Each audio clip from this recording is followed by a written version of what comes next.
सारे अनुभव हैं मेरे। कई मुरली सुनाते हैं ना, तो ऐसे बाबा ने बहुत सारे वरदान इनडायरेक्टली दिए हैं।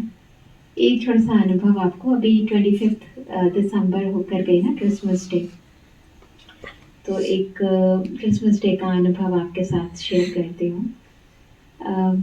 ज्ञान में उस समय ज़्यादा साल नहीं हुए थे, पुराना अनुभव है, दिल्ली का ये अनुभव है।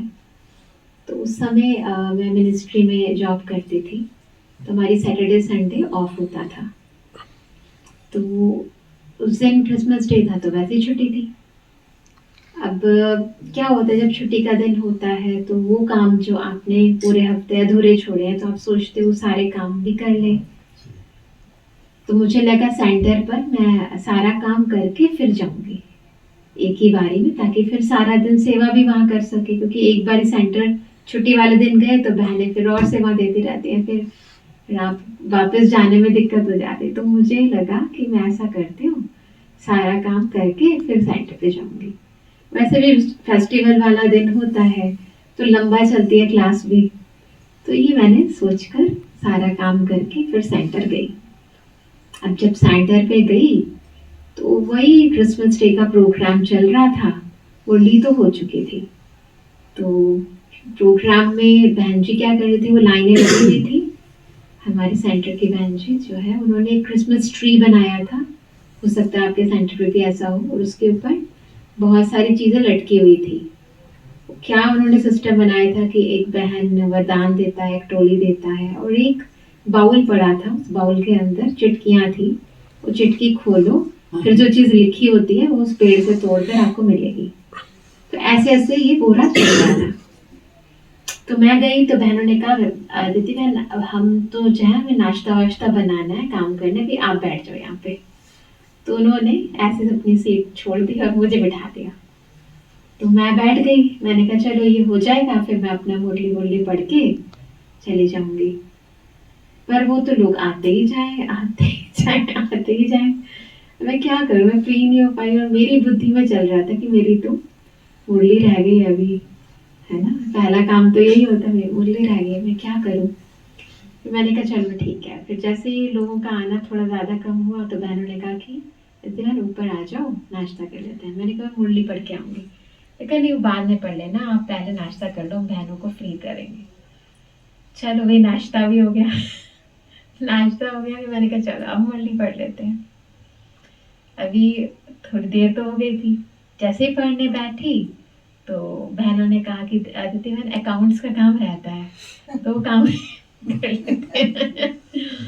समझ ही नहीं आया, होता ही गया, कभी कुछ कभी कुछ कभी कुछ। अब ऐसे ऐसे करते करते दोपहर हो गई, और मेरे अंदर चल रहा है, मेरी तो आज की मुरली मिस हो गई, अभी क्या करूं। मैं ना तंग आके मैंने क्या किया, मैंने कहा बहन को कहा, पहले इतना नहीं होती थी फैसिलिटीज उस समय, पुरानी बात है काफी। मैंने बहनों को कहा आप मुझे मुरली दो, मैं फोटो कॉपी करा के आती हूँ और फिर मैं जा रही हूँ। मुझे लगा घर जाके आराम से पढ़ूंगी। यहाँ तो एक के बाद एक काम ही होता जा रहा है। तो मैं गई फोटो कॉपी डिपार्टमेंट पे, वो दुकान पे, अभी तो डिपार्टमेंट हो गया, दुकान पर जाके फोटो कॉपी करा के मुरली देकर मैं अपने दिल्ली में अलग रहती थी, तो कोई दिक्कत नहीं थी, कोई डिस्टर्बेंस नहीं थी। तो बाबा के कमरे में जाके बैठ गई, और बैठ कर, क्योंकि दोपहर हो गई थी, मैंने मुरली नहीं सुनी, और मुझे ऐसा लग रहा था, अंदर गिल्ट हो रहा था कि छुट्टी का दिन अदिति है, खुद से कहते हैं तेरा छुट्टी का दिन है, ऐसे कोई प्रेशर भी नहीं था। छुट्टी के दिन तो दोपहर हो गई, तूने अभी तक मुरली नहीं पढ़ी है। अपने आप को बहुत ऐसे कोस रही थी मैं। और मुझे ना सच्ची बताऊं तो प्रैक्टिकल में रोना आ रहा था, और मैं सच में रो भी पड़ी, बहुत रोई। मुझे ऐसा लगा कि शायद मुझसे कोई गलती हो गई है, या मैंने कुछ ऐसा कुछ गलत कर दिया है जिसकी मुझे सजा मिली। अभी तो पैर हो गया, सब कुछ होते हुए मैं मुरली ना पढ़ रहा हूँ। बहुत ज़्यादा अंदर हो रहा था कि शायद मेरे से कुछ बहुत बड़ा गलती कर दी मैंने। अब किया क्या जाए, मैं मुरली पढ़ने लगी तो वो जो रोने के आंसू है वो मुरली पर मुरली पर पड़ गए। मुझे मुरली ना पढ़ी जाए, अगर आंसू रुके तो मैं मुरली भी स्टार्ट करूं। मुझे अंदर कॉन्शियस ही खाई जा रही थी। तो फिर मैंने सोचा कि बाबा ने कहा है मुरलियों के अंदर कि अगर मूड खराब हो तो कुछ गीत वीत सुन लेना चाहिए।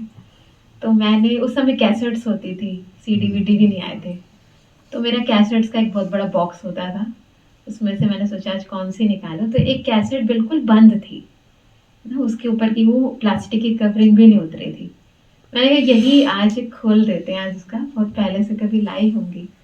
तो मैंने वो कैसेट निकाली और उसे रिकॉर्डर में प्ले किया। वो कैसेट थी बाबा की मुरली की, साकार बाबा की मुरली की जो आवाज थी, और बाबा की मुरली थी साकार बाबा की कैसेट के अंदर। और जैसे मैंने वो प्ले किया और सुनने लग गई, मैंने कहा चलो ये मुरली सुन लेते हैं, तो बाबा की मुरली सुनने लगी। थोड़ी देर के बाद वो मुरली से बाबा सुना रहे थे, तो उसमें बाबा ने क्रिसमस डे का जिक्र किया। मैंने कहा आज भी क्रिसमस डे है। फिर मैंने वो मुरली निकाली जो मैं फोटो कॉपी करके लेकर आई थी। आप मानोगे सेम मुरली थी, जो मुरली कैसेट में प्ले हो रही थी और जो मुरली उस दिन की थी वो बिल्कुल सेम थी।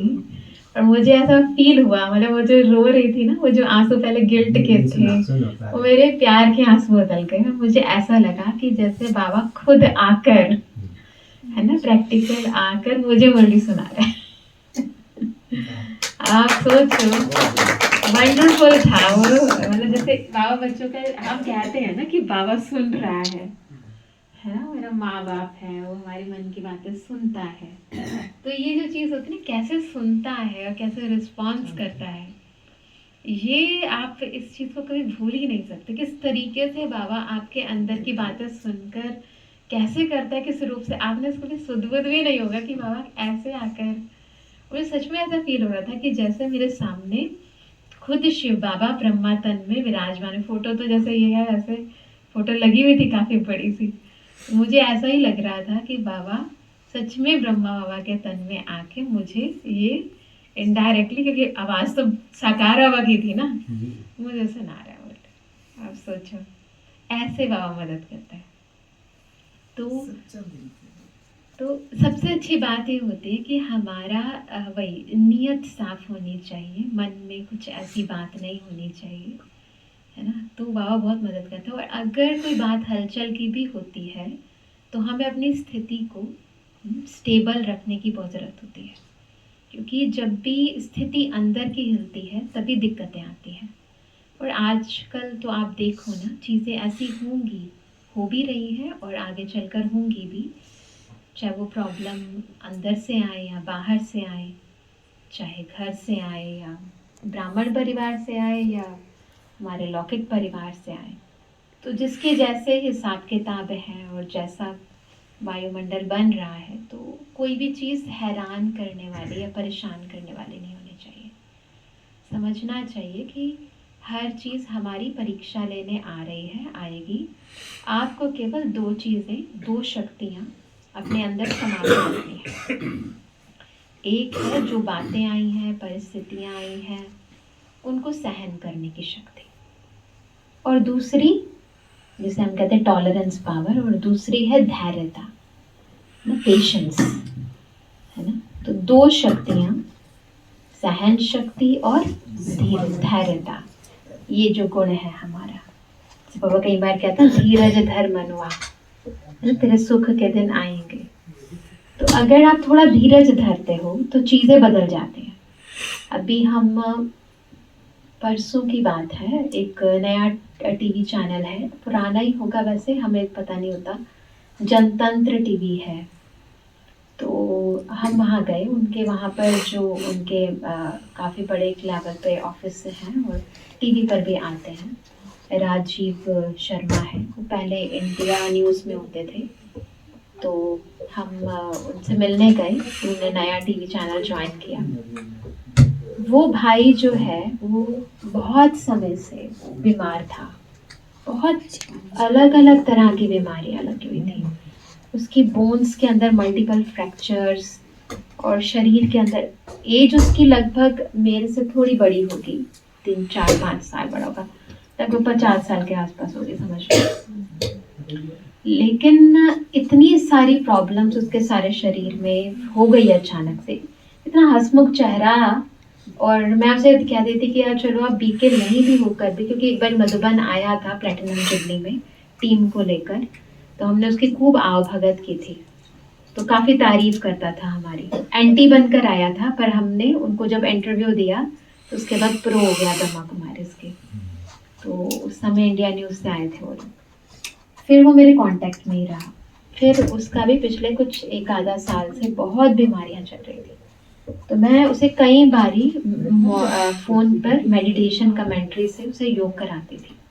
बीते नहीं है, पर उसका जीवनचर्या काफ़ी सात्विक है, तो इसीलिए, और वो मीडिया में रहते हुए भी कुछ खाता पीता नहीं है, और कुछ भी ऐसा सिगरेट शराब की उसकी आदत नहीं है, सुबह भी जल्दी उठता है। तो भले बीके नहीं है, पर उसकी धारणाएं काफ़ी अच्छी हैं। देख, और जब फ़ोन मेरे साथ कांटेक्ट में रहता है तो मैं उसे फ़ोन पे मेडिटेशन कराती थी, और कई बार मैंने उसे मेडिटेशन कमेंट्री रिकॉर्ड करके भेजी भी कि आप इस पर योग करो। मैं उसको रोज़ हमेशा यही कहती थी कि आप थोड़ा धैर्य रखो, आपके दिन जो है बदल जाएंगे। भगवान कोई ना कोई तोहफा देने से पहले जो है तूफान तो लाइफ में लेकर आता है। तो आज अब जो है, अब उसकी स्थिति इतनी बदल गई, इतना खुश पहले की तरह। काफ़ी टाइम के बाद डिप्रेशन में आ गया था, टेंशन में आ गया था, क्योंकि उसकी बीमारी जो खराब थी, कुछ ऐसे उसे डॉक्टर मिल गए जिससे वो खराब बीमारी और बद से बदतर हो गई थी, जिससे इंसान का शरीर पहले से ही खराब, फिर और खराब, फिर ऐसा वातावरण भी ना मिले, कोई सपोर्ट भी ना मिले। तो और ऊपर से फिर मुझे बता रहा था पिछली बार कि उसे सुबह से लेकर रात तक, मतलब 24 घंटे एंकर को तो बैठ के रहना, तो मुस्कुराते रहना पड़ता है टीवी के सामने। तो उनकी तपस्या भी कोई कम नहीं होती है। तो हमें बताता है कि दीदी आपने हमें जो मेडिटेशन कराया और धैर्य दिया, तो हम उस समय एक ऑप्टिमिस्टिक अप्रोच होती है ना, पॉजिटिव रहना कि नहीं, बदल जाएगा बदल जाएगा, उम्मीद की किरण देना, तो आज वो बदल गया है। तो मैं वही बताती हूँ, इस दुनिया के अंदर ये जो शक्तियाँ हैं, कभी भी, क्योंकि अभी आप चारों की तरफ भी देखोगे तो टेंशन, डिप्रेशन, सुसाइडल अटेम्प्ट्स, इंसान के मन में नकारात्मक विचार आना, ये बहुत ही कॉमन हो गया है, और कहाँ से आ जाते हैं ये खुद भी पता नहीं चलता है। वातावरण में कहाँ से वो हवा आ जाती है और उसका असर मनुष्य आत्मा के मन पर पड़ता है। बहुत खबरदार रहने की ज़रूरत है, और उसके लिए हमें ईश्वरीय शक्तियाँ ज़रूरी है, मेडिटेशन करते रहना ज़रूरी है, और जिसे कहते हैं जागते रहो, अंदर से जागृति बहुत ज़रूरी है कि नहीं, थोड़ा धैर्य रखो, रुक जाओ, कोई बात नहीं, जो चीज़ चल रही है अगर खराब हो रही है ना तो रुक जाओ, कोई बात नहीं, मन बुद्धि को ज़्यादा मत चलाओ, मन बुद्धि से रुक जाओ, बदल जाएगा। जैसे हम कहते हैं ना, कोई भी चीज़ आई है रहने के लिए नहीं आई है, जाने के लिए आई है। तो इसीलिए याद रखना है, कोई बीमारी है, कोई प्रॉब्लम है, कोई दिक्कत है, वो रहने के लिए नहीं आती है, वो आती है किस लिए? जाने के लिए आती है। जाने का टाइम आपको याद नहीं है ना, वो हो सकता है अगली घड़ी हो, और अगर हमने अभी इस घड़ी अपना धैर्य खो दिया और कुछ गलत स्टेप ले लिया, किसी को गलत बोल दिया, कुछ गलत कर दिया अपने साथ या किसी के साथ, तो फिर वो चीज़ जो आपको, जो तूफान तोहफा देने वाला था, वो तूफान आपको ले डूबेगा, है ना। वही तूफान आपको तोहफा दे देगा अगर आप थोड़ा धैर्य रखो, और वही तूफान जो है आपको लेकर भी डूब सकता है अगर आपने धैर्यता नहीं रखी। तो थोड़ा सहना पड़ता है, थोड़ा धैर्य रखना पड़ता है, ये याद रखना है। लाइफ है, जिंदगी में ये सब चीज़ें होती हैं, उतराव चढ़ाव चीज़ें होती हैं, इसलिए ब्राह्मणों को खुद भी स्थिर रहना है और अपने आसपास वालों को भी स्थिर रखना है। और अभी हम एक छोटी सी और मेडिटेशन करेंगे। 6 बज गया तो मैं ज़्यादा टाइम भी नहीं लेंगे। तो अभी हम एक छोटा सा अभ्यास करेंगे, अंतर की शक्तियों को जागृत करना, और उसके बाद अंतर की शक्तियों से पांचों तत्वों को